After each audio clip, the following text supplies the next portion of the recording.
very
allow me welcome with me our very good friend, the man from the East himself, Abdu Katuntu Honorable. Good morning, welcome to the program. Good morning, Simon, and good morning again, to Abdu, I don't think I heard listeners. Let's say that again, Abdu, I don't think we heard you. Oh, good morning, Simon, and good morning, our dear listeners. Welcome to the program once again. Thank you. Honorable Ibrahim Semuju Nganda, good friend and an Obi from the Daily Monitor. Good morning, welcome to the program. Good morning, Simon, and to the listeners. Make no mistake, listeners, to be fooled by his very soft voice when he starts off the program, it normally gets a bit more feisty as the program continues. Joining us to have a conversation on one of the topics to have a go at this morning is the Chief Corporate Affairs Officer of the Uganda National Oil Company, himself, an old boy of the Daily Monitor with Semuju Ngana, and myself, Tony Ottawa. Pleasure having you on the program. Pleasure, Simon. Good morning. Good morning, our listeners. Looking every inch live, alive, and yes, a bit of grey. We thank God, alhamdulillah. And yes, just coming into the studio is another regular gangster on the program, a member of parliament from one of the big constituencies in what used to be known as Greater Bushenyi, Honorable Kateshumwa Dixon. Good morning. Welcome to the program. Thank you very much. Yes, I represent the people of Shema municipality, the second largest municipality. Well, a man from Chira municipality doesn't seem to agree second with largest you. in terms of He's geography. He refers to your area as a trading center and not a municipality. No, you know, Semuju doesn't. Those motions in power. Semuju only goes to, he stops in Natete. Let's Doesn't know what let's happened. put a hold to the bickering on the program and get down straight to business. You will recall, gentlemen, that as part of government heightening its efficiency in as far as reaping the most benefit from the oil sector, a law was passed and a company limited was created to ensure that it takes charge of the commercial interests of our beautiful country, Uganda, in as far as the proceeds from the oil industry are concerned. And today we want to ask ourselves that even before we see the first oil out of the ground, Uganda National Oil Company Limited has been open for a couple of years, and there's been a lot of work that they have been up to. Question is, how is it going, and what does the future outlook look like? Very briefly, I invite you, Tony, to take us through the journey of UNOC, what we should know about UNOC, and what we should know where we're going. No, thank you very much, Simon. When you were mentioning the key highlights of this week, you failed to mention the refinery signing. I think it is a very significant one. I did not want to pull the rug under your feet, sir. But it's a very significant one. So, it's 10 years this year since the Uganda National Oil Company was set up. And so many things have happened, and so many great things for this nation in terms of looking at where we are going in terms of development, but also contribution to the economic development of the country. And when you think about it, UNOC has played in all or the major areas of the petroleum value chain, all the way from the upstream, where we have been very participatory with our partners Total and Senok in the Tilenga and Kingfisher projects. We are part of the ECOP story, which has been a story that had taken a while to really get active. And of course, you remember, and talk about ECOP, we also see in the week that we are concluding that some financing announcements were made. Some financing announcements were made. That is a very, very great thing in terms of the progress. But more importantly, the downstream participation. And I'm glad that our members of parliament here made it possible to amend, that act that allowed us to import fuel for the country. Maybe, all Tony, we may petroleum just products. need to get less technical so that our listeners can appreciate which stream we are talking about. When you talk about upstream, downstream, are we talking about the river? You know what is so interesting? When I moved into the banking sector, I remember sitting in a meeting and they were using so many acronyms. Absolutely. And I was completely lost. I was nodding my head just to show I was following the story, but I wasn't following anything. So let me break it down.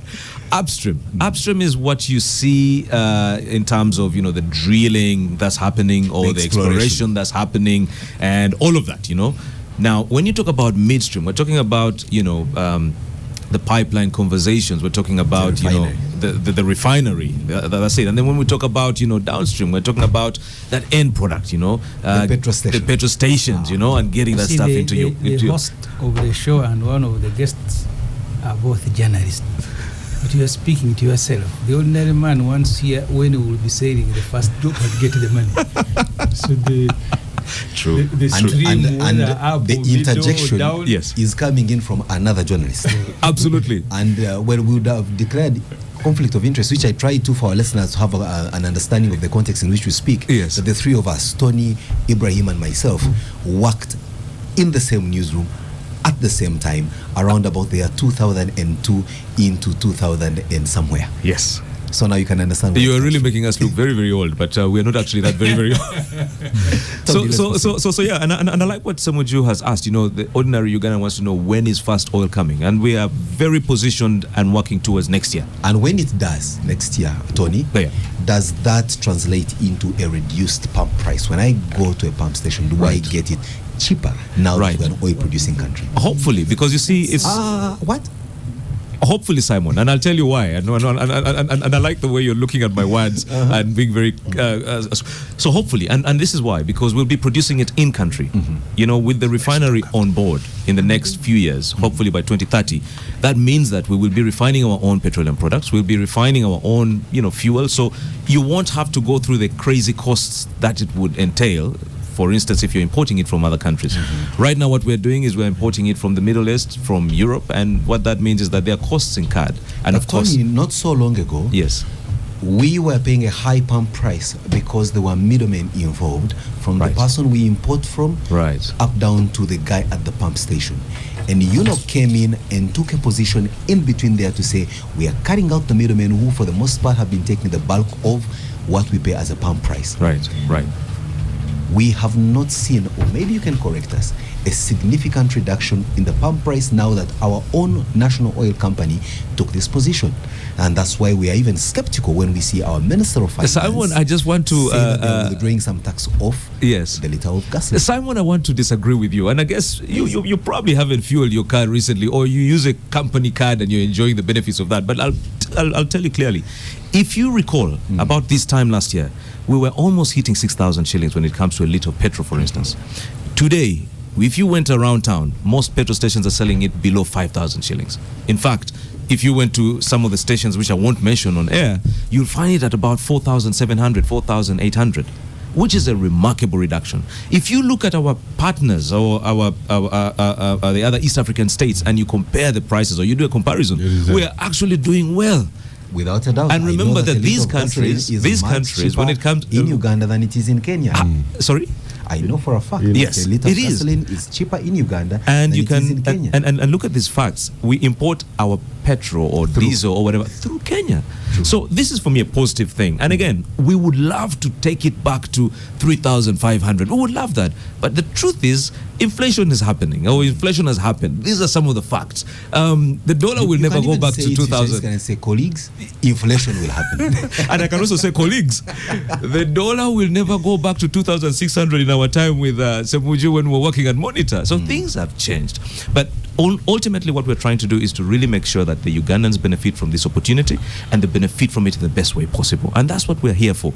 At UNOC, we are so focused on the common guy.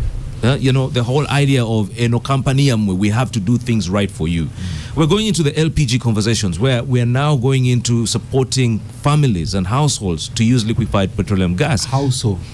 What that means, or how that is going to happen, from whatever we're doing in the upstream projects or the projects in the Albertine, there's going to be a lot of gas that is going to be produced. These can actually be put into people's households for cooking purposes, meaning that we are doing less or destroying less of the environment when it comes to using biomass and all of these things. But these are avenues that we are looking into as a national oil company, which is unlike so many other national oil companies. And again, I'll also tell you something quite interesting, Simon. We have had so many national companies come to benchmark from us.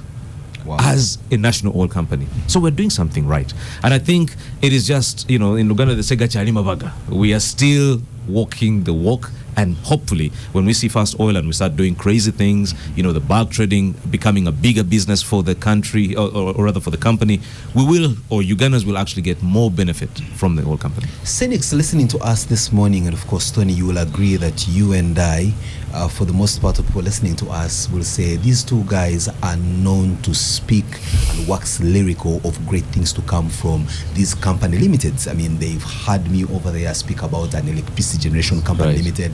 Now you're talking about an oil company limited. Then we'll be discussing later on in the program of a distribution company limited for electricity. And yet, for the most part, we seem to see what we promise as an end or as an end into suffering and an entry into bliss for our people, not coming within the time frame for which we promise. We say we're going to give you a dam in the next so many years, 5 years, and until 10 years down the road, we are still explaining after the 5 years why you couldn't deliver it 5 years earlier. What assurance do you want to give to the kind of cynics listening to us this morning that what you promise as UNOC is not just talk, but but you will indeed walk the talk. And if you fail to walk the talk, how then can ordinary citizens who pay taxes to sustain you can hold you accountable? Simon, we're working in a very interesting environment. Globally right now, finance is one of those critical things for many companies or many projects around the world. Our projects are quite huge as well. And they're so capital intensive. It's having the right conversations with the right funders to make things happen. Now, conversations do not happen overnight.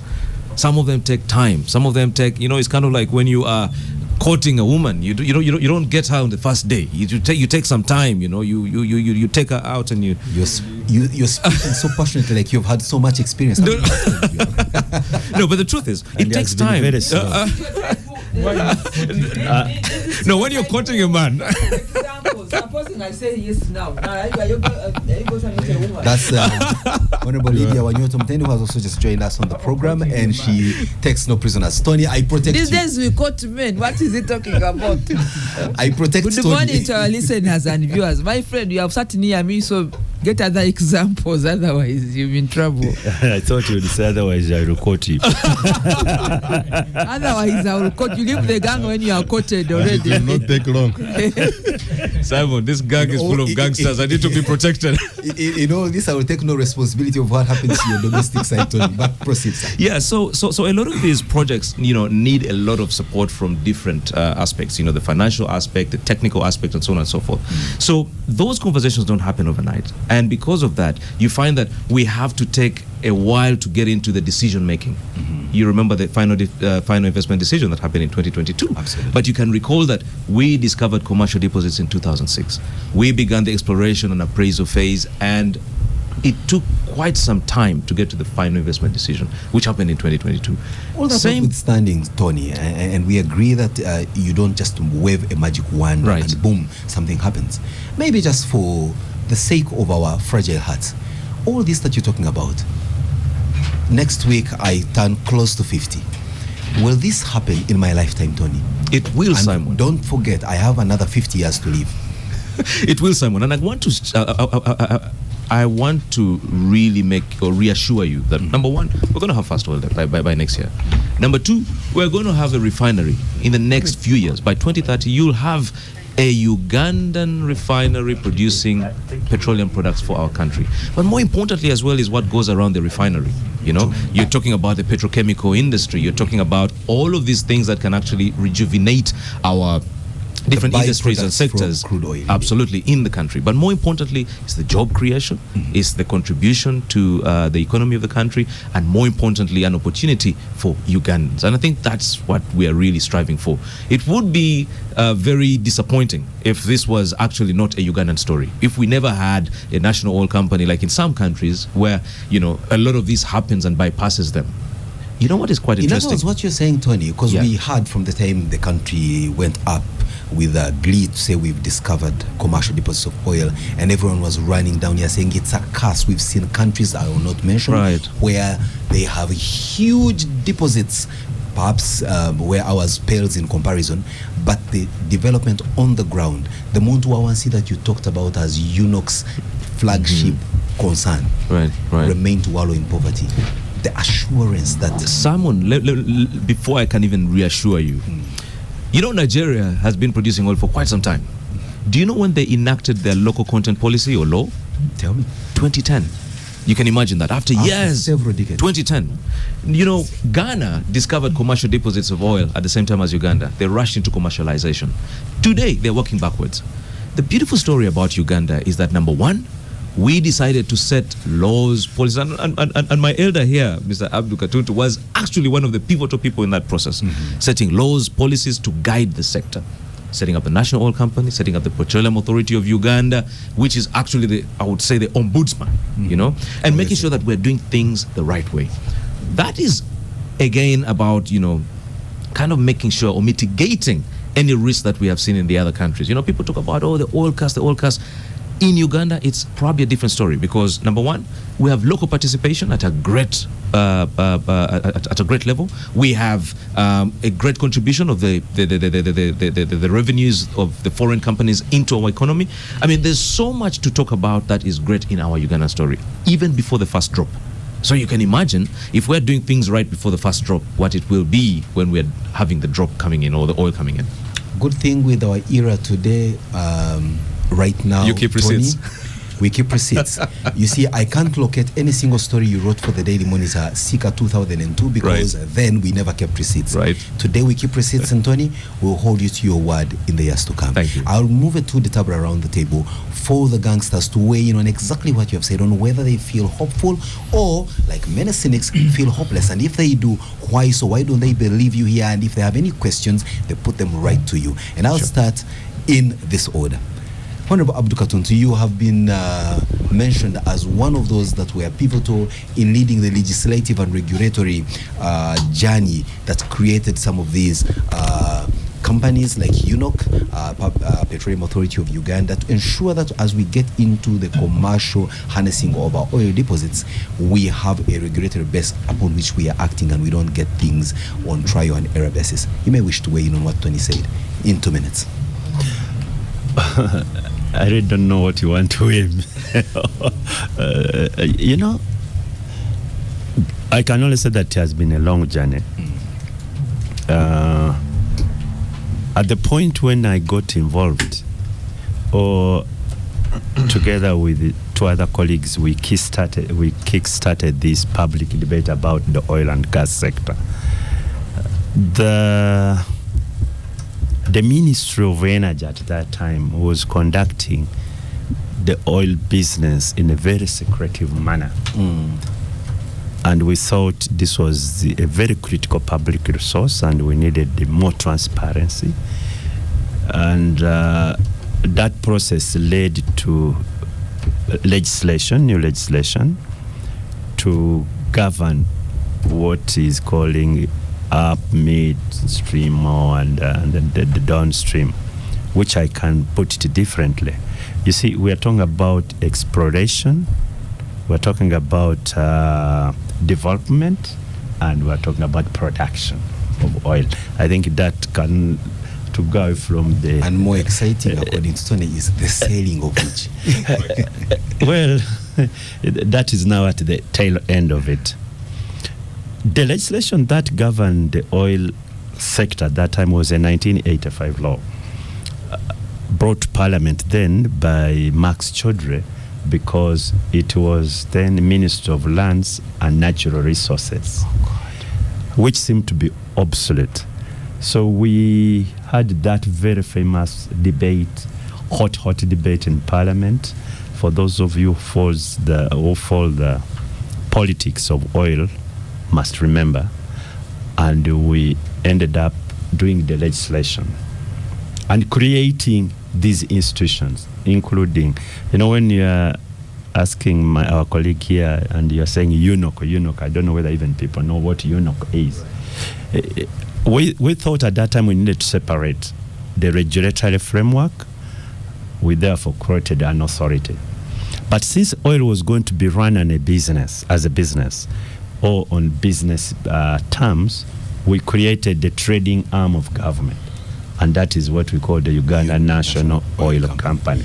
Right there, Government of Uganda has for the longest time been touted as very incompetent when it comes to running business. And that's why, again, to go into our next debate at some point, UEDCL was unable to function properly and concessioned out to private companies that are governed by, the usual corporate whatever that ensure competence and efficiency.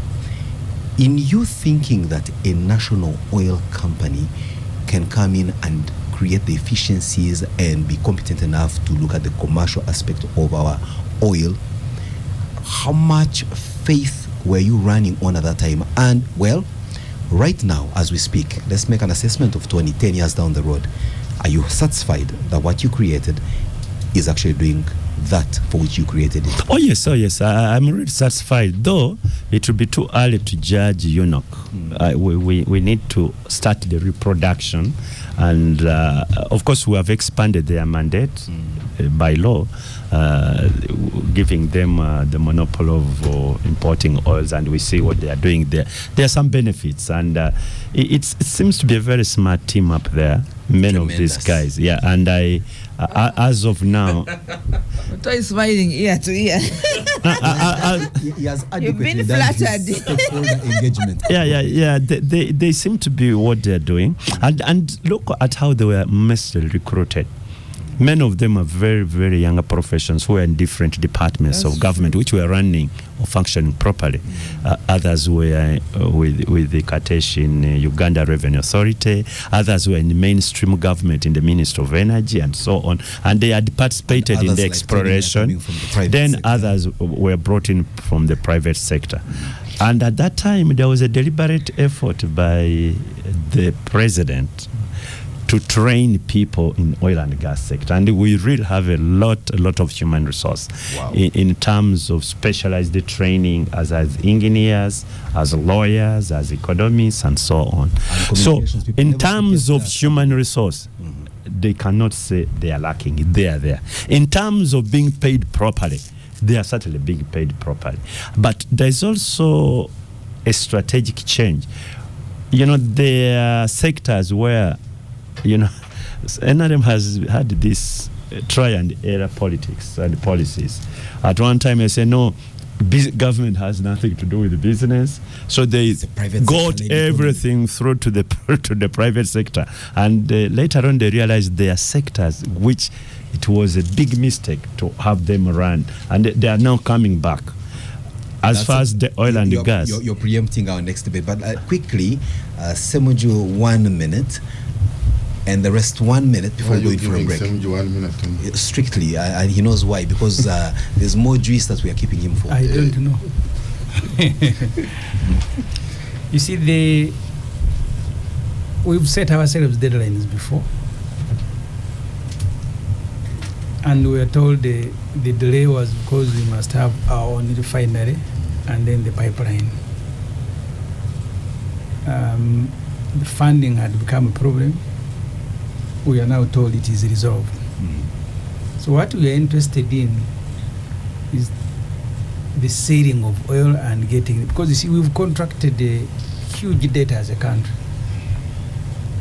And I think the president did so in his mind, thinking that when we get the oil, we'll be able to repay Offset. either all the debt or part of it, and then have money to develop the country.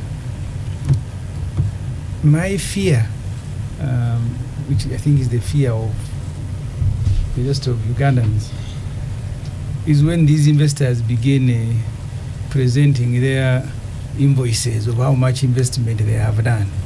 Like UMEME did. We've signed revenue sharing agreements, I am told. The formula is there, but the fear remains. So I am waiting for that time. So the conversation of how much investment has been made, the pipes that are being fed into the country, the construction of this and that, the airport, etc. We will see the benefit when we begin the actual sharing of revenue between us and the investors. Tony takes note of that fear and concern, and I want to believe that as he concludes on his remarks, he will allay your fear or even exacerbate it. The choice is his. Lydia, 1 minute. The oil and gas sector, I think, has been one of those exciting, promising projects or trajectory of revenue collection for Uganda for many years now. Whenever you talk about oil and gas, people like Uganda will take off like an electric lift, Wow. to either the real middle income or something near to that. And the timelines included that we shall get the first drop that Otto is talking about in 2025. That's the last I heard. And This year. we were not told the month, but this is April. So maybe at an appropriate time, our brother will tell us, because he's in the same sector, do you have the actual month or the date when we shall say the first drop, here you come? I don't know. Because the latest we had was 2025, and we are in 2025. April. It will be very exciting to have this in an election year, that, well, we are going to get leaders, but we also have oil. That's one. Secondly, for many of you in that sector, I would like to hear the real tangible take homes for Uganda. If you came and told us this sector has employed so many, I mean, Katun to mention that it has taken off maybe most of the finest professionals we have. But I just want to hear about numbers. Now we have 500 or 700 real professionals or middle level cadres. Beyond the value, those who are building the pipeline. How many are Ugandan? It's nice to tell our story, because it's in our time that the actual investments that is visible came to life, because people went to training or it was being grown. But now, if you go, I've been to Bunyoro sub-region, Hoima, and these other places like Bulisa, where the actual projects are happening, and the airport. So these are real, visible, long-term, heavy-duty infrastructure. Even there is an airport, a stadium coming up. So this, we want to hear this story. I don't know whether the benchmark, when people come for benchmarking, you have a plan, a program for them when they come, or when you arrive is when they tell you, okay, I think we can go here. We have to market that. Can we have a destination mapping to say if you want to come to Uganda, and so that's part of our promotional campaigns. So that's out there on social media or on the portal. You are coming to Uganda. Around this table, this is the story of the oil and gas in Uganda. So many nationals, so many technology transfer, and these are the projects, big, huge projects. And we are not focusing on Bunyoro, but the story of the untapped one in Acholi sub-region, because I'm told the whole of that lake area that comes down, it is from the Acholi sub-region. People from Nyoya, I don't know, from these other places across the Karuma, they are waiting to hear about the oil you are extracting under the water, under the lake, and it's coming from upstream. It's coming from Acholi sub-region. So those we want to hear that narration, maybe not from you, but from your partners within the sector. It's one thing that can make Uganda have a face, a smile, other than telling only the sad story about our country. Without a doubt, and I love the optimism with which you present it. And like I was going to interject around this table, is your colleague Katesh, who's also very heavily invested in not just politics, tourism, but tourism. And he knows that him and I have had conversations around going beyond the marketing of our flora and fauna and wildlife into such strategic installations that would also bring in tourist numbers, like China receives those coming to see the Three Gorges Dam, which is the largest hydropower station in the world. Katesh, 1 minute. Yeah, first of all, I want to congratulate UNOC and the country. This team is led by a very competent young lady, Nabanja Proskovia, and the short time we have seen her at the helm with the likes of Tony, Peter, many young people. They have done a very good job. The refinery, but even those before, yes. Really. Let's say Tony, you have done your stakeholder engagement. The refinery project, yeah, Proskovia, not the one you want to talk about. Yeah, and so the signing of the refinery, I think that is going to be a game changer, because we know that UNOC is taking on 40%, and this refinery is supposed to contribute $3.4 billion annually to our GDP. So for me, I'm very excited to see the refinery being as a net income, or that will also be part of what we shall be sending back to pay our debt and contribution as net income to GDP. And in terms of jobs, you are looking at over 30,000. So UNOC and the government to be able direct jobs. And in terms of balance of payment, I think we are looking almost close to $600 million a year. So a refinery is a game changer for Uganda, because I am aware, for example, of many investors who are looking at tapping into the byproducts from the refinery, into the petrochemical industry. All these things we are importing, the issues of import substitution will come to light very well once we have the refinery up. Carpets, plastics, all these will be vaselines and jellies. Yes, will be moving. So I want to congratulate them. Number two, I also want to thank UNOC. You know, when we passed that law in Parliament to have direct purchase of fuel, there was a lot of resistance, largely uninformed. And I remember I wrote a very long... From which circles? Why are you looking at Semuji when you mentioned that? I have not looked at him directly in the eye. I just looked at the corner. But the fears and resistance. I remember I wrote a very long opinion on Twitter, which got more than 150,000 responses and views, trying to lay array fears, because as a commissioner customs, I am aware of how the fuel used to operate in the region. Mm-hmm. Under the open tender system, we were having acceptable margins. When Kenya decided to suddenly shift, Uganda had no option but to take charge of our oil to avoid the high prices. And I just returned from Nairobi.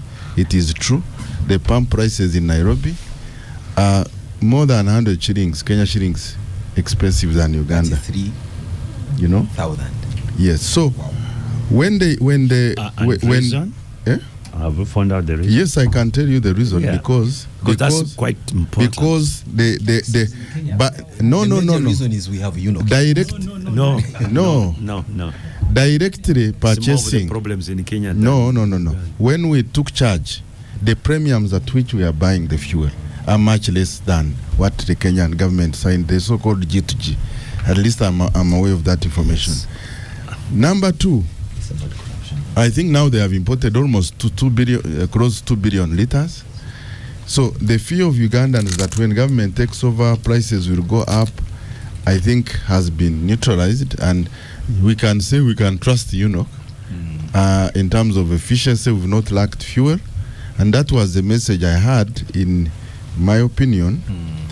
And our neighbors are still suffering from the decision they made, actually.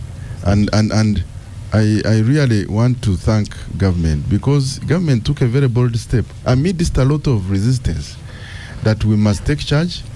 At least there is predictability now. You can know how much fuel is coming in, and there is stability of oil prices. Without a doubt now. So the main concern now, which I want to pick from what Semuji said, as we go into now refinery and all these, you remember the production sharing agreements we signed. They have the components of the profit oil, the cost oil. The cost oil is attributed to the expenses that the investors have made. And one of the requirements is that they have to be audited every year, so that these costs, the build-up of these costs, are documented, confirmed by government. So we must not allow a situation where we reach to UMEME, where the Auditor General is being pushed to do a quick last-minute audit. I hope that annually the oil and gas sector is audited by Auditor General. Government needs to make sure that a build-up of these costs is well validated, so that at the time we are calculating our profit oil, we are not taking advantage of. Thank you very much. And I think you raised very major concerns that I think at this point Tony should come in and chime in. But Tony, Simon, just 1 second. Okay. You see, I want our audience there to really appreciate this conversation. And if we rush and don't handle the real issues, then we'll not be doing them a service. You see, what Katesh is talking about is so critical. What Uganda will benefit is what we call profit oil. Right. And profit oil will depend on the cost oil. Yes. If you have high cost oil, meaning the production costs which are being claimed are higher, they can even wipe out the entire profit oil. So the excitement, the optimism is about what you would call profit oil. The net profit, what is it there that the country takes after these people have recouped their investment?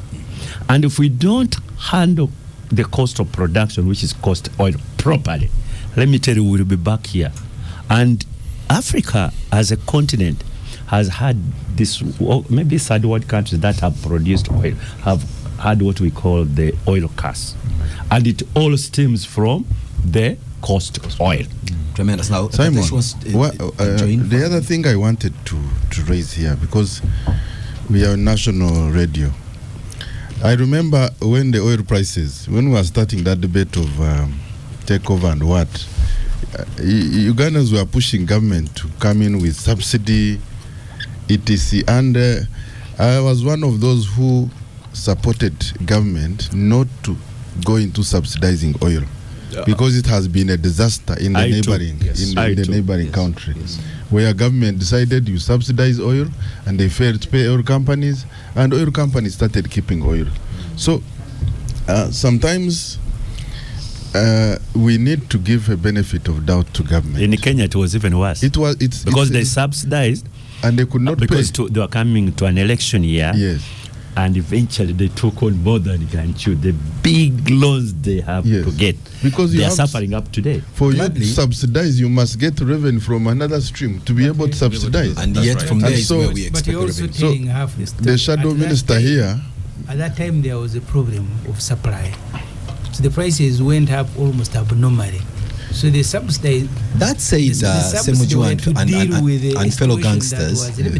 No, you know, gentlemen, that said, that was as is. Gladly, Tony is here, he's listening, and it would be important. Honorable Kateshi, I beg that we address the chair. Tony, you've heard how the conversation goes and the concerns. Maybe just to dive deep into it, and you really don't have much time to go into it. One would say we have a refinery, we've got a pipeline, and one wonders whether there is no duplication, or why, not that they do the same thing, but if you have a refinery, you may as well not go through the vagaries of a pipeline. And if you can't afford a refinery, then you may as well go in for a pipeline. But in our case, we have both. What are the advantages that we are tapping into that should allay our fears in as far as going the oil gas? I think you can start from that. Simon, they're all advantages. You see, we're going to produce, close to 260,000 barrels of, crude per day. Now, the refinery is a 60,000 barrels per day refinery. A small refinery. It's a small refinery. Very small. It's going to start off as 30,000 and eventually 60,000. But it's a small refinery. So the other 200,000 barrels need to be evacuated, and of course that's why now the refinery comes into the pipeline comes into play. It has to be evacuated and taken to other markets. So the beautiful thing about this is that these are two projects that are moving in tandem. They're moving together, and the benefits are quite visible for the two. So there's nothing fearful about it. I think it's only positive. You need to have the pipeline to evacuate and the refinery to do what we need for the country. In terms of, and I like the fears that Katesh and Honorable Semuju talked about, the whole, profit oil situation, and Honorable Abdul talked about it as well and emphasized it. It's quite important. But I can also tell you, and I can also reassure you, the audits happen all the time.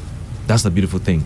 And, the joint venture partners at all times monitor the costs that are happening or taking place. Electricity Regulatory Authority was telling us that over the last 20 years, they were auditing every year. No, I can assure you it's different. EBITDA and other things, those financial terms. No, it's not different. You wait. So we hope when we start discussing these real figures. The finances. Yeah, because there's going to be a discussion. There's a time for discussion of those figures. Yes. When the Auditor General's reports come up, and the public gets to know, and that's why against the claims, and we shall have that conversation.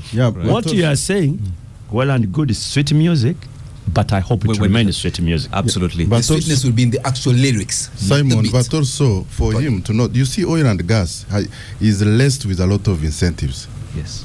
Tax incentives at importation. So the fear we had then, which I think is still valid, is actually you importing a machine of say $10,000 and declaring it at $1 million,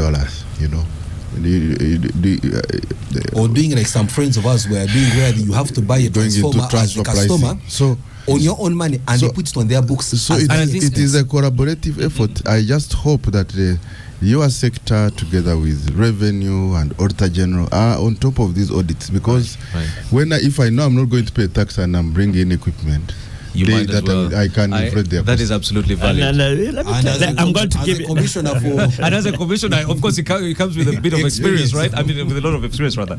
Yeah. No. That is totally valid. And again, that is why the collaboration has to happen, you know. And that collaboration is very evident if we look at how we are working with the URA, you know, in terms of monitoring a lot of what's coming in when it comes to the equipment.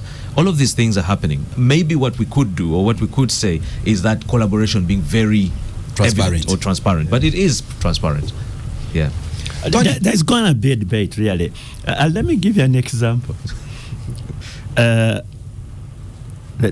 simplest I can give, Simon, because it could be a meal which were being costed in Bunyoro, and a plate could be around 35,000.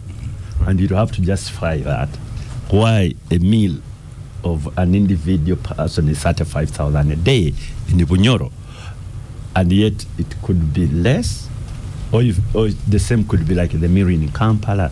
So there are things which eventually, when we come to go to the nitty-gritties, you could have a real debate. And all countries that have had problems in the oil and gas sector, that's where it starts from. So, Tony, in other words, Tuntu is saying, be as vigilant as this man who entered the restaurant and asked for a chapati that was brought cut in triangles.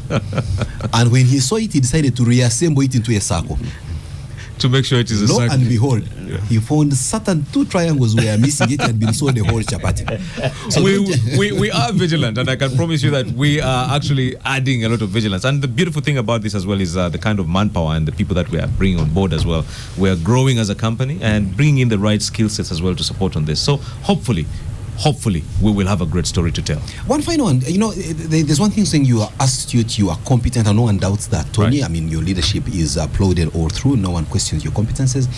But the question is, yes, sometimes you will perhaps not deliver to the KPI set. Right. What happens? How do we hold UNOC to the highest standard of delivery by saying, if you don't deliver as per agreed KPIs, this is the administrative sanctioning that takes place on you. And that's where many of the government companies have dropped the ball, where they just waltz in, get into offices, and because there are no consequences for not meeting targets, then you go back to our usual sleepy or incompetent civil service. I think we're very as open as possible, and the honourables here will also agree. They grill us a lot of the time. We're invited. You are open and but who holds you accountable?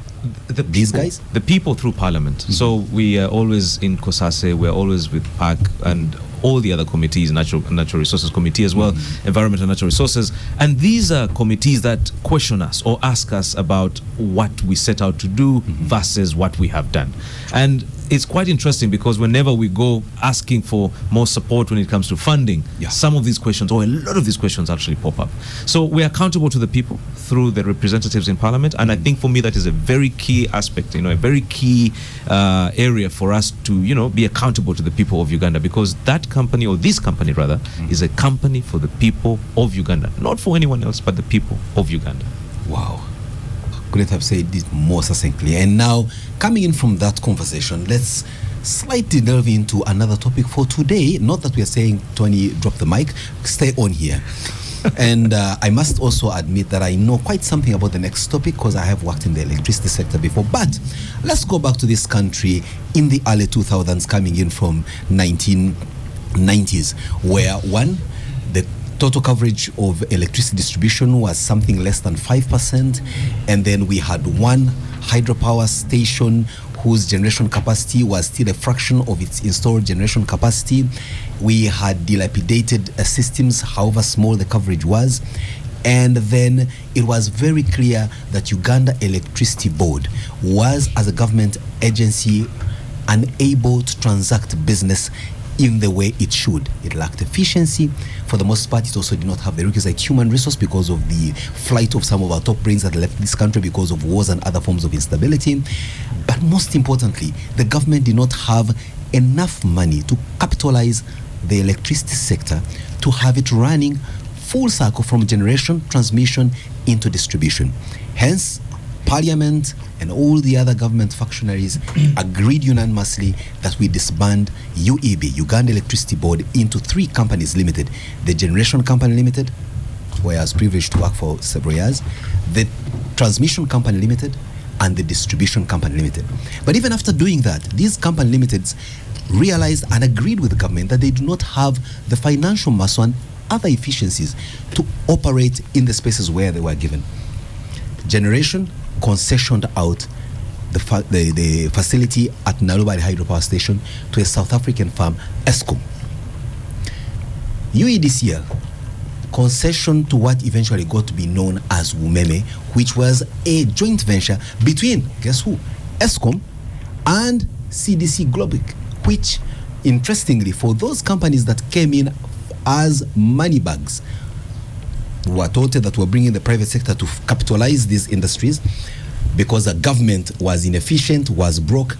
What was interesting to note is that these companies that came in were not private companies. They, in fact, were government-owned companies, because ESCOM is a government-owned company by the South African government. CDC is the commercial arm of the Commonwealth. And they came in here and took sway. Well, 20 years down the road, ESCOM operations at Nairobi and Kira back to Uganda Electricity Generation Company Limited, and we've not had any brouhaha around it. But enter UMEME, handing over to UEDCL, and oh, what cry and hue we have with us. So much so that we got down to even the finer details of saying, how do you replace a brand name like Yaka to something quite not catchy as Light? On the table today, we are asking ourselves, this kind of handover of power, is it worth it, or have we just received what we have received and we risk going back into our usual inefficiencies, as we've been accused of as a government, our usual lack of financing? Because if UMEME claims they have invested over $850 million over 20 years, does government of Uganda have this money to carry on this? We are told, in fact, that the 429 billion that was paid to UMEME as a buyout for their their investment and all that has now been transferred to the books of UEDCL as a loan, which they must pay back through the tariff. And we're going full cycle into back to the days of darkness in as far as being able to afford electricity and the like. That's the question I put on the table on the Capital Gang. But before we make the answers through, we're taking a short break. When we return, it's more conversations around the table. Welcome back. It's the Capital Gang, your ultimate weekend social political talk show. My name is Kasiate, Simon Kasiate, standing in for the perennial host of this program, one Oscar Semoya Msoke, who is unwell, which happens once every leap year. Colleagues, one of the biggest shareholders of UMEME is, no prizes for guessing, National Social Security Fund.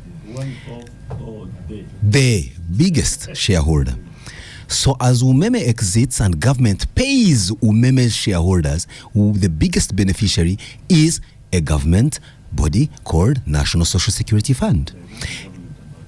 Well, I think Katuntu says there's nothing government about NSSF, and I think I agree with him to the extent that it runs efficiently, competently, unlike what we see in many government institutions. And one then asks, is UEDCL going to be the NSSF in as far as its efficiencies and competence in running our distribution system is concerned? Can we feel comfortable that we are coming from UMEME into a government body that means serious business?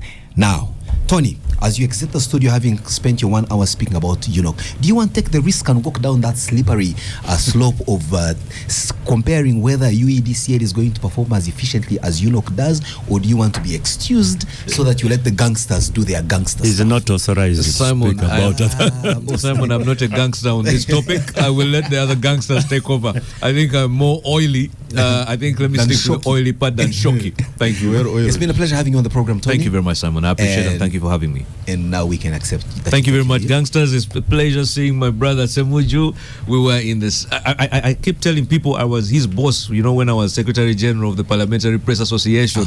working with him in Parliament. It's a pleasure seeing you again. Honorable Abdu Katuntu, a legend, and Honorable Katesh. You are not as cantankerous as Semunju. How Semunju is about upbringing. I know Tony wants to say that. Tony, you obviously have enjoyed our hospitality as far as Star Coffee is concerned. Yes, sir. It would be important for you at least to say, well, even though we don't have the first drop of oil, at least you've had a full cup of coffee. What do you say about it?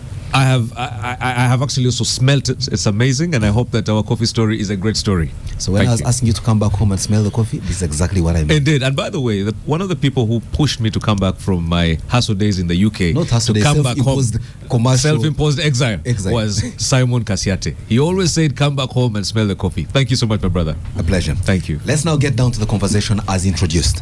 Who do I start with? Semunju, you're the guy that really is always doomsday. And it's important that we play into your doomsday theories and feed into what is prevailing as a general sentiment across board. UEDCL. Well. What do you feel? Simon, I am not doomsday, but the training of all journalists that you must question things. I'll speak for yourself, sir. I'm talking about training. I'm not the only one trained. Oh, sorry. Yes. Some of us are into this without training, so I understand. So, like a lawyer, they are trained to ask questions.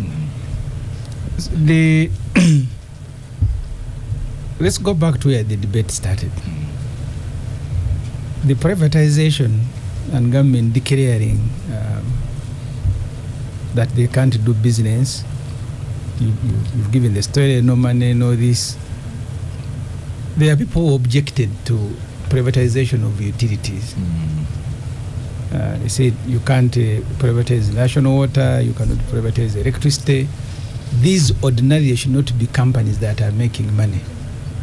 They should be companies that are offering a social service. Yeah, but National Water and Sewage Corporation is making money and offering a service to the satisfaction of Ugandans. The two can not happen. necessarily. You need to look at how much money you are borrowing every year and sometimes putting in for them to be able to because you government expand. agencies don't pay your bills. Even if they are paying, you see, it's very expensive. The amount of money they need to go and open up. Because if they are running the corporation as it is, it will be making money. But you need to go to areas, some of the investment they are making is an investment that will require additional funding from government. So that's where the debate started. But as you rightly said, you cannot say government cannot do business and then you import another government.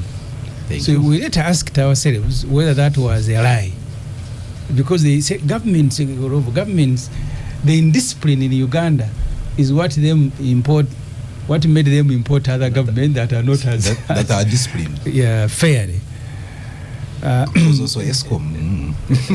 Fairly. So compared to when I chaired the committee on COSASE, we did do a report on the sector, and the question was asked at the committee: why do you have companies responsible for generating and distribution and are doing nothing apart from supervising? So the question was, did you set them up just to be, because they concession the business they were supposed to be undertaking themselves? And then we kept asking, so what are they doing? They are doing like what William Pike does. He set up this thing, but he's not the show host today. He's monitoring from somewhere, ensuring that it has not existed. I don't think he's seated in an office somewhere supervising you. He has gone elsewhere to do something else. My friend, even now as I speak, I know that the owners of this station are listening. But they are busy doing other things. Let me not go into their other things. But the only job that UEDCL had was distribution, which they were not doing. So we asked. Let's be fair to them. UMEME was not distributing across the whole country. There was a single digit. They were nearly distributing, with the exception of a few. In Chiriandongo, you'll find UEDCL and other places. They are small, about 0.something%. Okay, let's proceed. It was actually less than 10%. Yeah. 90% or around that was UMEME. And other, by the way, distributors, including FARSA, that was all of them were just. So those were our findings as a committee. But you subsequently had other investigations into the sector. There was the Sale investigation, there was a parliamentary committee, and all those investigations came to the same conclusion that we need UMEME out. Why? Because if you go back to at the beginning, the prepaid meter was supposed to have been introduced, I don't remember, either in the first 5 years or something like that. Yeah. But they kept pushing the deadline because all this was meant to ensure efficiency, that people don't steal as much as they were doing. And then you had arguments that were being made during the time of the concession that these fellows actually, they're not bringing in as much money as they were claiming. That actually the money they were collecting is what they were reinvesting. Yet we didn't have money. We thought they would come with the financing and put it on table, and then our problems are sorted. So no, the fellows are not doing that. They actually came as collectors. They have brought efficiency in collecting bills and then picking the money and reinvesting. So they are not growing the sector. So we were lending them our watch for them to tell us the time. So those were the issues in most of the reports. Eventually, what was common, almost everybody, even if you're not technical, that what was visible is that when UMEME came in, people thought they are going to come with expertise from somewhere else. No. They just reorganized tables and reassigned the people they found here, and then started correcting. So from the word go, you had John Berry, who by the way is still in Uganda and running Bujagali. Yeah, but with the exception of 1, 2, 3 fellows, the rest of the people were working for UEB. They just took them on and then gave them some contracts, some targets. So what did they bring? That was the first corporate question. That governance. These Ugandans who you're talking about were badly governed and were. But how comes in the national water they are not badly governed? The same Ugandans. That's a question to answer. So if you allow them, I don't want to blame them that when they are working. So in other words, what you're saying, Semoju, really, without the questions we are asking is, what did they bring in for them to deserve so much money during the concession and then the buyout? So if you begin calculating, you really want them to go. So almost it was consensus by Parliament, by Cabinet, by everybody that they should go. But you seem to take it a notch higher, that you want them to go Ngalonsa. They are saying we have undepreciated installations that we put in place that need to be paid for. We have uncollected bills, and they slapped us with a bill on the table. Yeah, but you see, the disagreement was not whether they should be paid. The disagreement was how much. How much investment did they make? Because the Committee of Parliament that was processing a loan for them to be paid made lots of claims that substations built by Uganda were being claimed by UMEME. They also asked them, please give us an asset register. I want to know how much.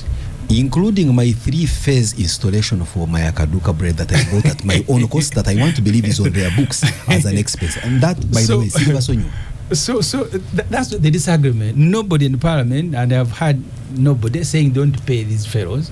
But the question is, are you paying them for the right thing, or you are paying them for every claim they are making? Because at the beginning, when this matter came to Parliament, they wanted about 800 billion shilling, about 220 something million US dollars. And the government went into negotiations before the Auditor General had finished his work. Report, yes. So this government also made this work look very funny. First, they said we are negotiating. We have actually brought the figure at about 700 something.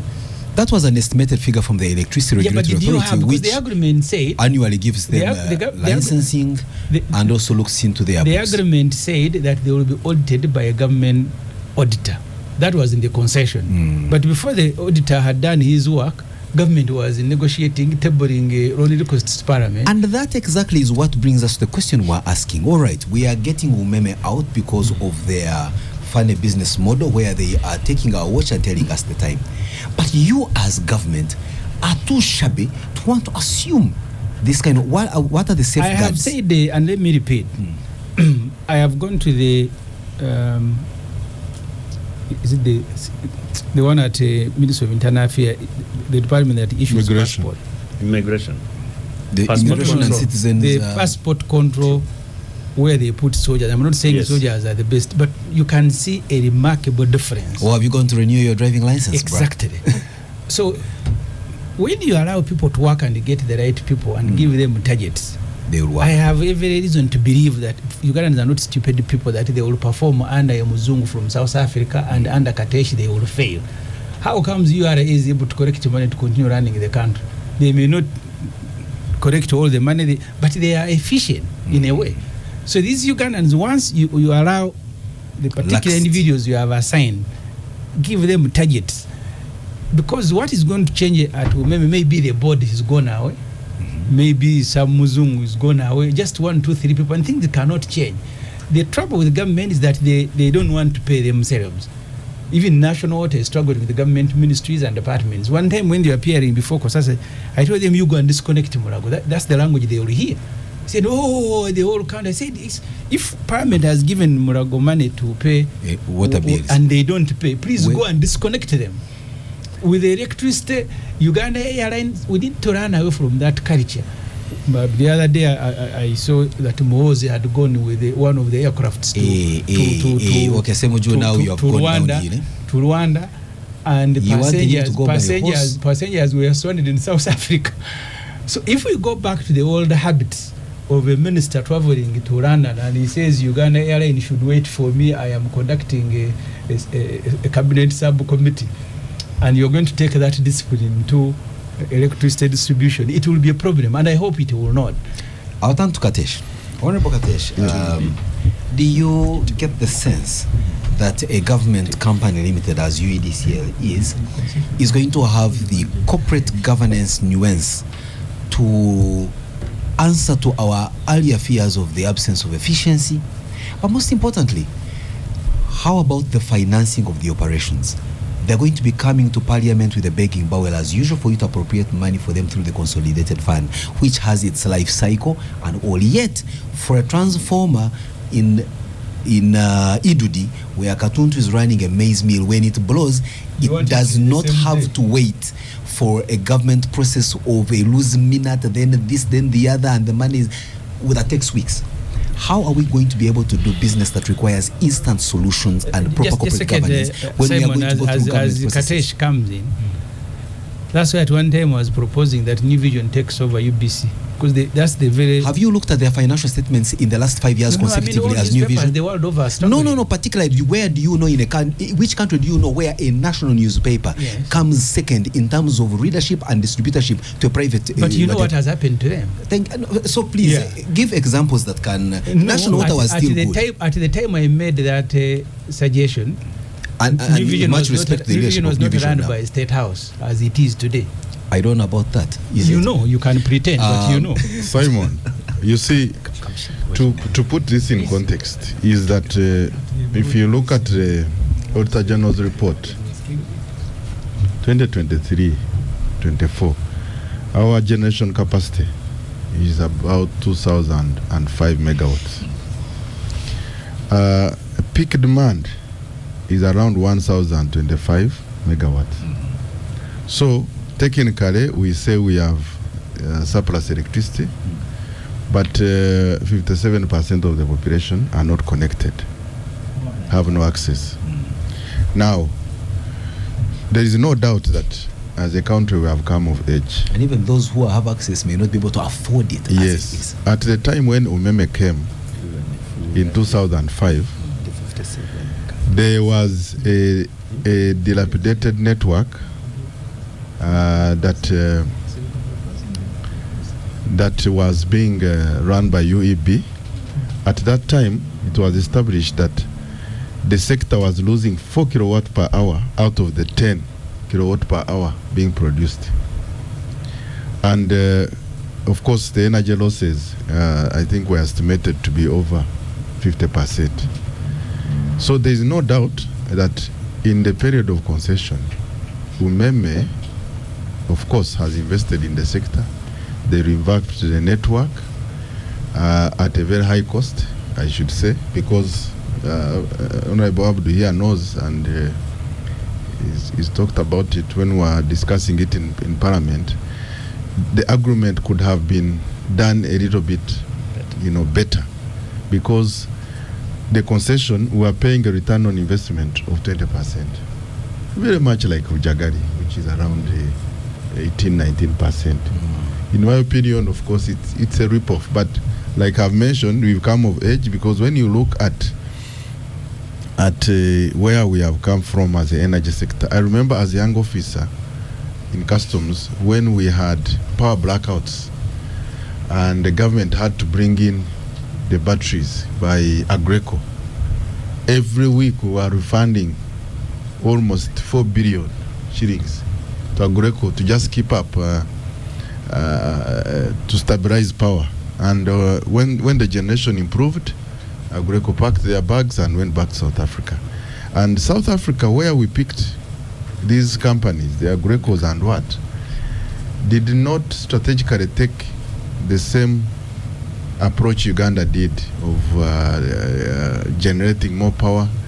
And years down the line, right now, when you go to South Africa, they are in a lot of road shedding, despite the fact that they helped us to overcome our what. And I remember one time we had a meeting with we were in State House, and some of the colleagues in Ministry of Finance then were complaining to the president that, look, we should stop investing in generation because we have not done much in distribution and we are spending a lot of money.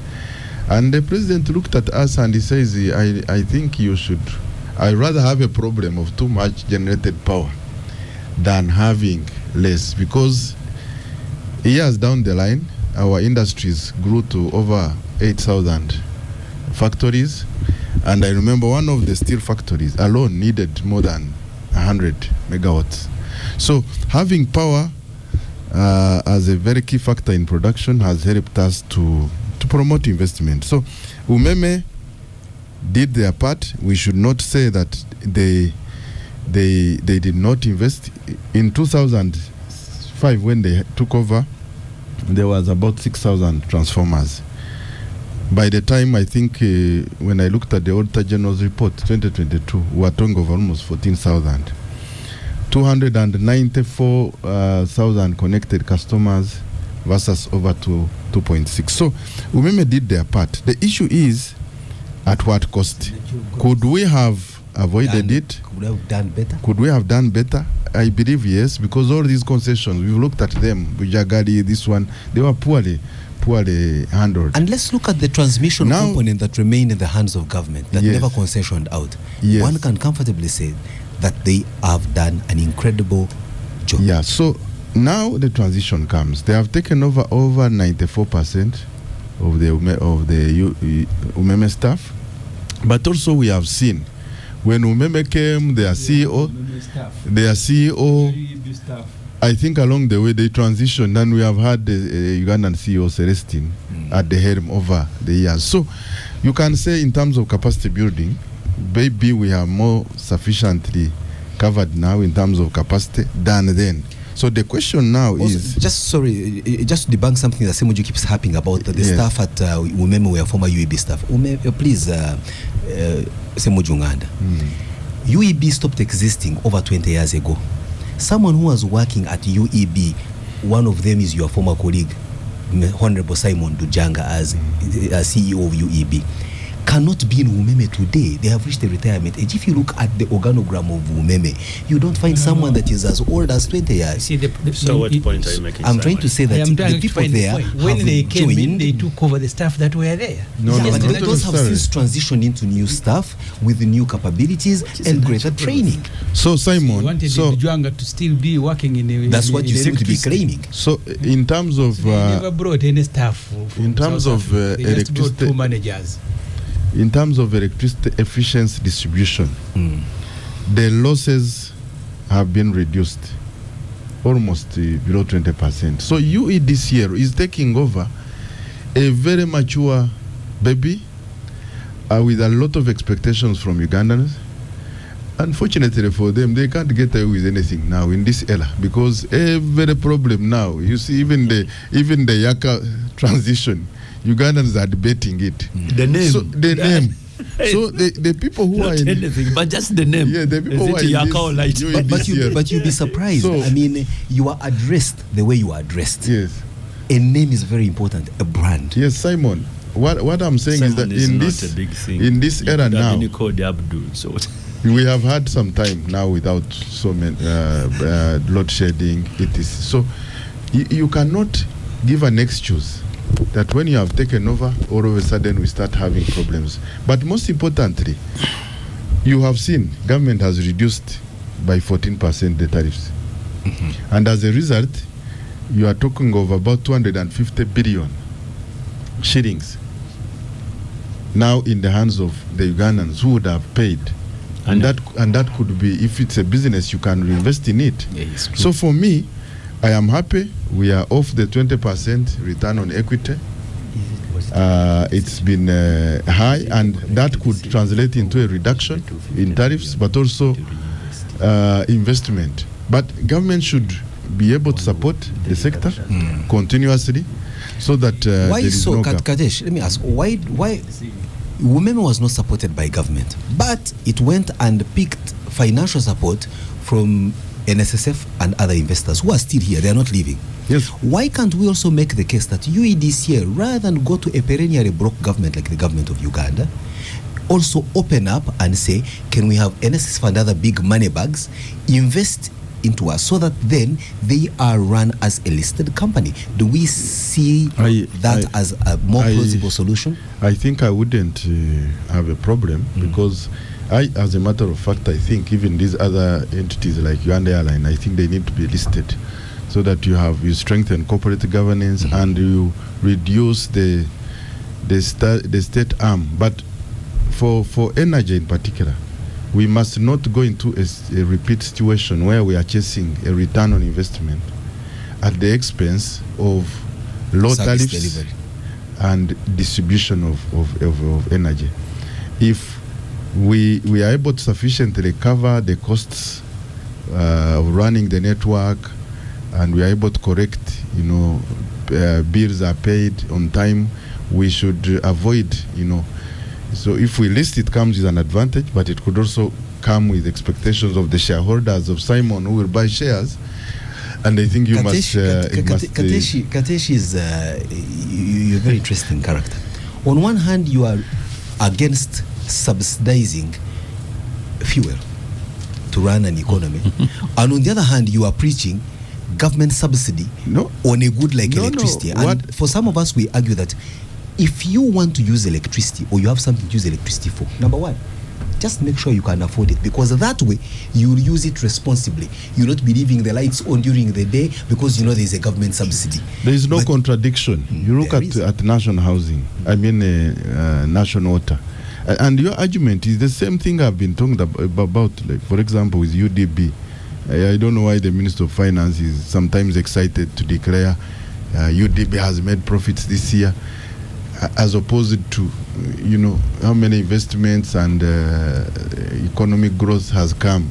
So UMEME, now UEDCL, can it be able to break even out of the bills, the energy it is distributing? That's number one question. Number two, the investment in the network, in the equipment, if they need some money every year, can government be able to put in that money as a trade-off for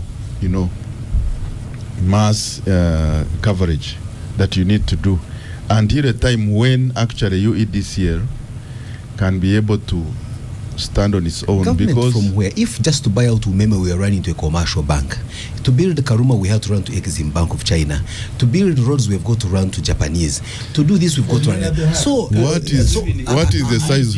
So why don't we? That's what I'm saying. Why shouldn't we list? But what is the size of your economy? And before we get down to you, Abdu, a listener called Ambrose Biona, who runs a cement factory in Tororo, says, and I want to quote, showing props to UEDCL and allaying our fears that they are not competent. He says, and I will read, that UEDCL is one of the most efficient entity I have dealt with They made sure I have power in a very short time. The guys there are true professional, and he sends me a newspaper cutting that has a headline: Government boosts Moroto Cement Factory with 35 megawatt power line. We hope that that's not an isolated case of what we call a flicker in the pan or a black swan event of competence, and that's going to be commonplace. You should give them a benefit of doubt. They are Ugandans, and if supported, they should be able to run. That is where we have always dropped the ball, giving a benefit of the doubt and justifying mediocrity because we are Ugandans. Please, if that's you why do we not, need you, Simon, to come into the tourism sector. Thank you very much. So that if I don't deliver, you and be fire. able to deliver so that we can hold me to the highest standard. Yes, because I've seen you. You know, Simon, I was his boss in Tariff school, and I know he's very capable. Over to you. Yes. He was my head prefect. Yes, you, both of you are students. There was no boss. And really pray for them because they really need prayer. You see, about the efficiency, they have been running a very small portfolio, of less than, I think, 7% of power distribution is running. Yes. Now, there is huge portfolio. Yeah, but they've inherited the staff of UMEME. That's different. You wait. You see, if it's about that, then we could have had the UMEME. And then we have a different opinion. The biggest advantage you have when you import in private sector or private sector thinking is that they run this pure as business. True. The first thing UEDCL has done, which Katesh is supporting and I don't, was to reduce power tariff. And Katesh is saying now Ugandans have got 250 billion to spend it the way they wish. Thank you, Katesh. But I can tell you that is not business. If, for example, they had gotten that 250 billion and see how they reinvest that money in power expansion, especially when you still have almost 70% of young people without power, it would make business sense. Now we have, from the word God Simon, we have decided to be populist. We are celebrating. We are now being populist, and we are. You have a company now which has transferred $110 million onto their books as a loan. 429 billion to be exact. Exactly. Now, how are we going to pay that? We need to be collecting from the tariffs and then pay off the loan. Instead of trying to say, okay, some of these tariffs could go towards settling this loan or even expanding the business, we are saying, no, you keep that one now. Populist. Yes, you could be popular. People say now we are having cheap power, but power is, it is a business commodity. For production, it's not a luxury. And you see, if you don't look at it that way, then you go back to the fall of, look here, that is why government is not a good businessman. Let us start from here. Was there a bad concession? We've all said it was. Was this concession illegal? No. It was actually very legal. More than legal. But the circumstances under which it was negotiated, we were in a very weak position to negotiate a better deal. Because nobody was interested in coming to do business in a country. And there are two reasons. That's not true. There are two reasons. Okay, there are two reasons why it was not. We were in a desperate situation. We had these load sheddings and so on. And we didn't have money at that time to put in. Then CDC and ESCOM come in and say, by the way, we can pull some resources and put in. And to government at that time, it was offloading a bigger bill because we really needed to expand power and even efficiency because the load shedding was too much and the power losses were also too much. Yeah. And much as the UMEME concession was bad, really, we can't take the achievements. No, really, that would be unfair. They have really achieved, and can we maintain that as a public sector now managing UMEME? And that's when I ask you a question, Abdu. What's your support here? Because we don't have money as government of Uganda to keep putting into UEDCL per se. if you ask me. Would you rather they also get listed and bring in that capital from people that have deeper pockets? Not now. Not now. They need first of all to settle first. How long should that take, you think? Well, that must be can only be a business decision, seeing how the government is doing, and the company itself, how is it going, and then you can attract people, because people to put in money, they must be sure. And the only reason why people would want to put in money if you list a UECDL is because UMEME was doing well. That is the only reason, not because it is a UEDCL. So you want to take on the success of UEDCL to attract other of UMEME to attract other investors. UEDCL. So that will depend on how they perform. But if, in my view, and well-considered view, if they continue moving the way they have started, we are in for problems. We are in for problems. How so? Because one, government, I'll give you an example. If government entities who are the biggest consumers of power have had problems of paying when it is UMEME, just imagine if it is UEDCL. The usual. Just imagine if it is UEDCL, and they appoint the MD. There is a call coming. Why are you cutting off Ginger Hospital? Put it immediately and so on. Dr. Silva, UEDCL refuse. When the Minister of Energy has called, he has no job. He has no job, but he could not do that to UMEME. Celestino, and let me tell you, we might not even talk about the Ginger Hospital. Is it a home? No. It is in Mbarara District Administration. And the general calls, say, why are we not having power here?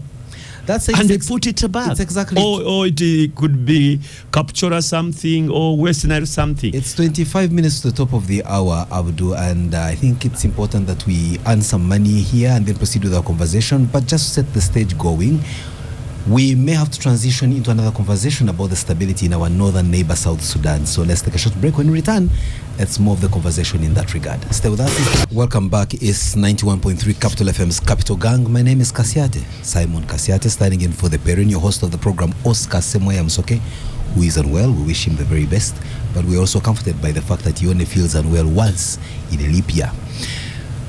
Colleagues, the revitalized transition government of national unity that was formed in February of 2020 in South Sudan brought to its fore, among other changes or the sharing of power, 5 vice presidents. The one that we know is the first vice president, Riek Machar, who is now under house arrest. And for us in the news, we thought that the house arrest was last week. But according to reports, he claims he has actually been under house arrest for the last 7 years because he's not stepped his foot outside Juba. So, Riek Machar's woes began when he expressed interest to contest the 2013 presidential elections, and we have seen South Sudan spiraling down the path of political darkness. So much so that in February 2023, Pope Francis, Archbishop of Canterbury Justin Welby, and the moderator of the General Assembly of the Church of Scotland, Leanne Greenshields, went in an ecumenical effort to try and bring some level of sanity and peace to these warring factions. But all that seems to have fallen down to the ground. We saw President Museveni return from Juba yesterday, having had what he considered and has said were constructive conversations in that direction, and of course also added in the part of strengthening bilateral trade between us as neighbors. We also know that there's been a panel from the African Union of a group of people called the Panel of the Wise, also going there to try and ameliorate the situation. But questions abound.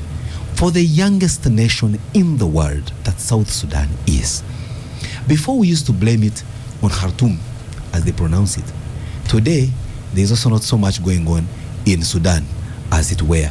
It's also darkness at noon. What exactly can we do more than what we have already done? We've deployed troops there. We have pacified the place. We have taken in refugees. We have provided development cooperation even when we are a poor country. We have tried to sit in meetings and sort out their issues. What more should be done? Even under the ambit, not just as a neighbor, Uganda, but as the East African Federation. Abdu.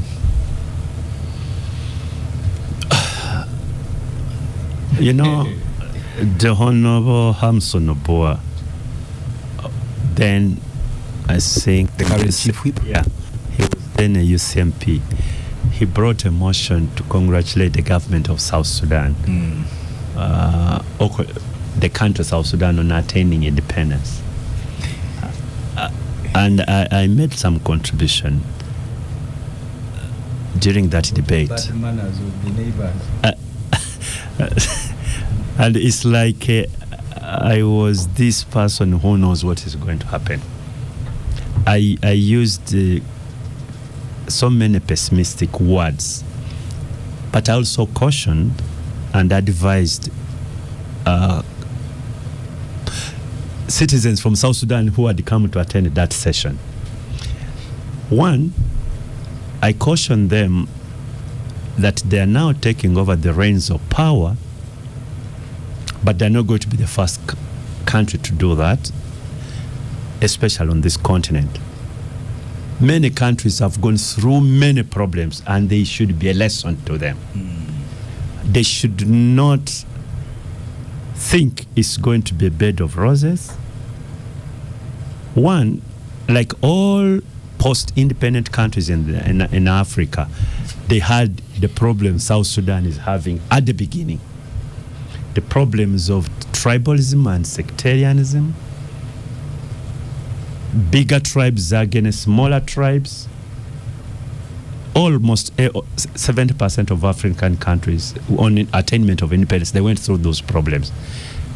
But I told them, you have an advantage that there is a history for you to learn from. These other African countries didn't have that history.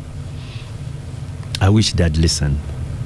I told them there is a lot of bad manners which has been exhibited in these African countries.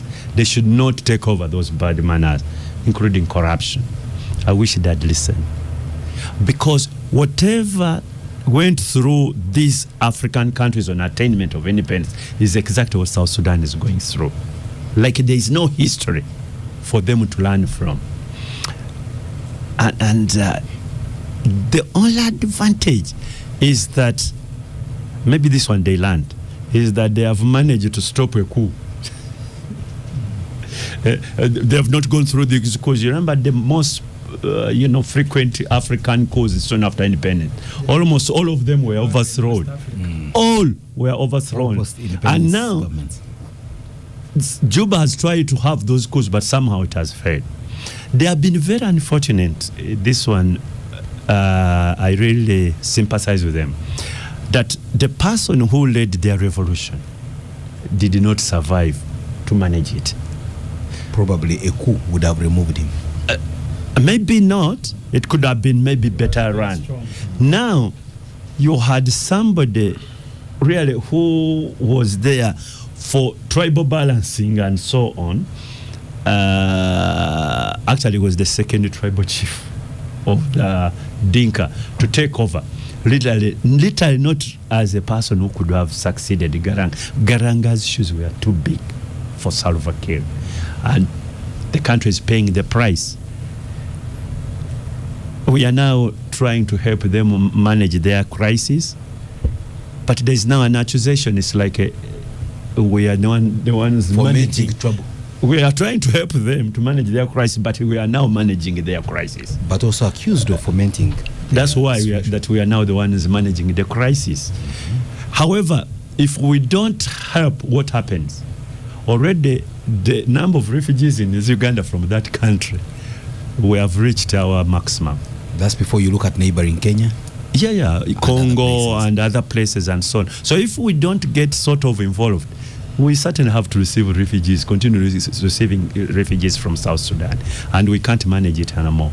So we are caught between a rock and a hard place, in the sense that you either leave them to sort out their mess, and that mess spills over to us. Sometimes some people will argue that you let them fight, the vanquished get vanquished, the victor consolidates. The Pan-Africans can't allow that. Because we think if we can make a contribution to the stability, yes.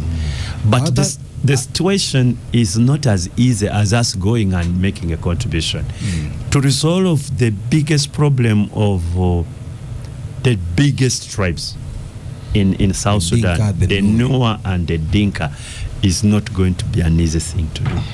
Wow. Unfortunately, we could be seen today that we are more aligned to one tribe against another. Just because we are trying to align with the leadership. Exactly.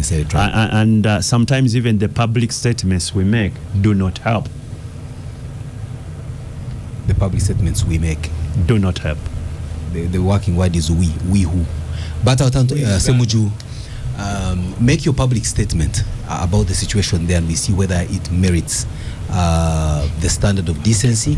But what's your take generally on the situation of South Sudan and what Uganda can do? Because I think, like Honorable Katuntu has said, we have done so much, maneuvered backwards and forwards, and perhaps even at our own peril and detriment. But the situation continues to prevail.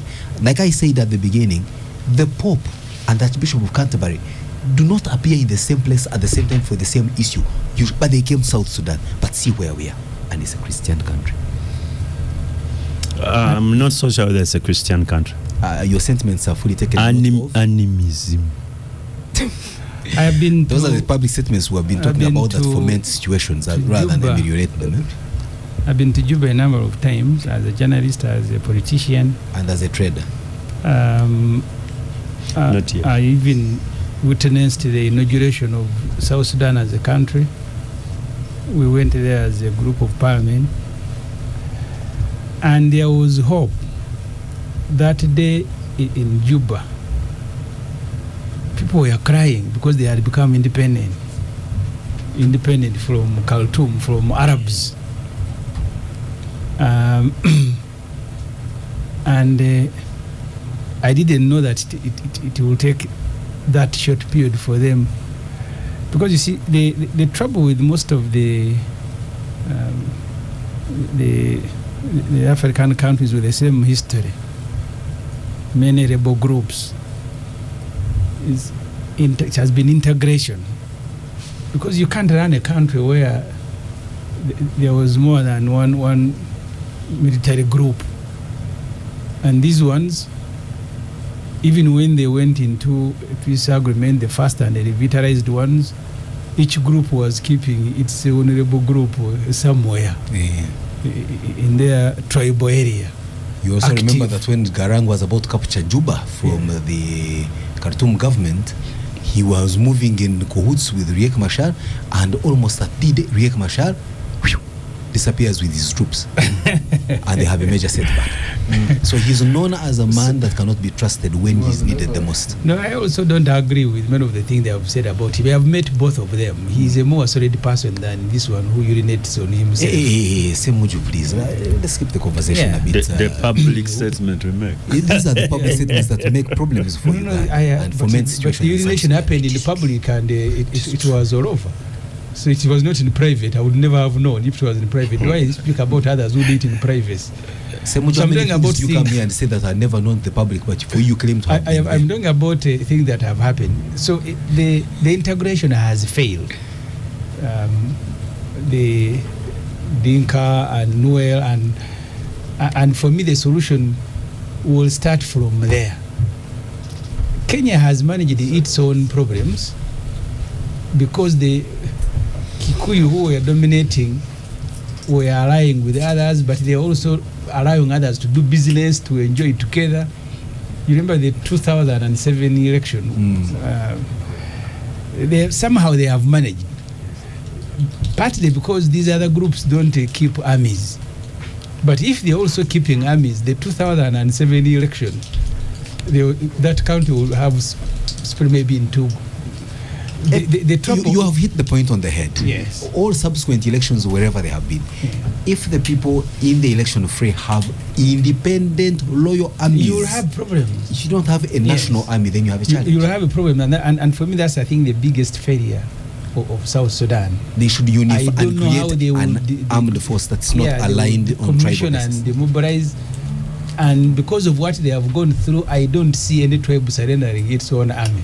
Instead, they are doing fresh recruitment. So instead, they look at their tribes as bigger than the greater good that is South You Sudan. have the same problem that you have in Eastern DRC, that you have groups keeping armies. Each time there's a disagreement, they just keep mobilize, and then the fighting begins. As so Uganda has both economic and security interests in South Sudan. No doubt. But the trouble is that while Museveni historically, he does many bad things, but he doesn't misbehave too much in the public. He needs to teach his son to do what he does. Because his son, you cannot be on Twitter saying, I have killed, I don't know how many Nuels I have to kill. Okay, that's now playing into the public statements that Abdul Katuntu was talking about, that we make. In all this, you've seen Museveni quiet. Yeah, he only met NRM MPs and he was briefing them there. So the things he doesn't accompany them by declarations in public. But he's also part of the problem there. I don't know, because I thought he would be part of the solution. Yeah, he should be. He should be. And I thought he is part of the solution. He's provided the troops there. But when you get Raila Odinga to go and try to meet and he's sent to Kampala, I don't think you are going to be that sort of a solution, that key decisions are going to be taken from Kampala. Well, in the circumstances, like you said, we are a serious stakeholder from an economic point of view and security point of view. I'll turn to Katesh as we conclude the program. Honorable Katesh, of course, the question of South Sudan and where it is, the best we can offer at this point in time is really lamentations on why the situation remains as it is, and we don't see serious traction towards peace. But I would want you also to conclude when we come down to the subject that we discussed slightly earlier, reflecting on, for example, how UEDCL managed the transition to get ESCOM out of Narubale and Kira, which doesn't seem to rear its head with the UEDCL taking over UMEME, because you could see that with UEDCL there was prior planning, there was a proper process that was empirical. Was also different.